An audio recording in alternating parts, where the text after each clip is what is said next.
আজ জাতীয় ঐক্যমত কমিশন কর্তৃক প্রণীত জুলাই সনদ এবং এর বাস্তবায়ন সংক্রান্ত বিষয়ে উপদেষ্টা পরিষদের একটি জরুরি সভা অনুষ্ঠিত হয়।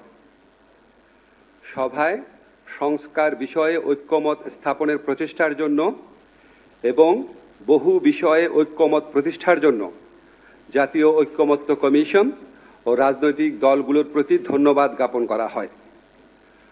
উপদেষ্টা পরিষদের সভায় ঐক্যমত কমিশনের প্রস্তাবিত জুলাই জাতীয় সনদ সংবিধান সংস্কার আদেশ চূড়ান্তকরণ এবং এতে উল্লেখিত গণভোট আয়োজন ও গণভোটের বিষয়বস্তু নিয়ে আলোচনা করা হয়। সভায় লক্ষ্য করা হয় যে ঐক্যমত কমিশনে দীর্ঘদিন আলোচনার পরও কয়েকটি সংস্কারের সুপারিশ বিষয়ে ভিন্নমত রয়েছে।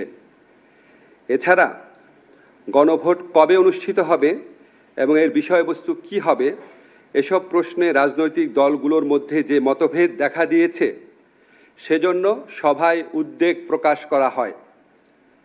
এই প্রেক্ষিতে গণভোটের সময় কখন হবে, মানে গণভোট কবে অনুষ্ঠিত হবে, গণভোটের বিষয়বস্তু কি হবে, জুলাই সনদে বর্ণিত ভিন্নমতগুলো প্রসঙ্গে কি পদক্ষেপ নেওয়া হবে তা নিয়ে ঐক্যমত কমিশনের প্রস্তাবগুলোর আলোকে জরুরি ভিত্তিতে চূড়ান্ত সিদ্ধান্ত গ্রহণ করা প্রয়োজন বলে সভা অভিমত ব্যক্ত করে।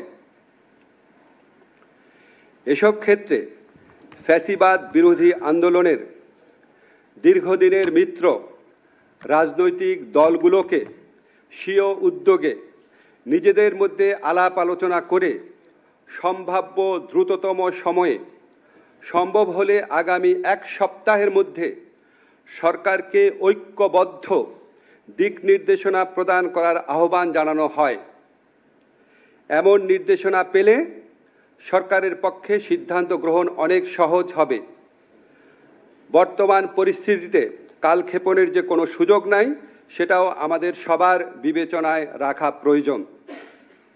উপদেষ্টা পরিষদের সভায় 2026 সালের ফেব্রুয়ারির প্রথমার্ধে আগামী সংসদ নির্বাচন অনুষ্ঠানের বিষয়ে সরকারের সংকল্প পুনর্ব্যক্ত করা হয়। ধন্যবাদ।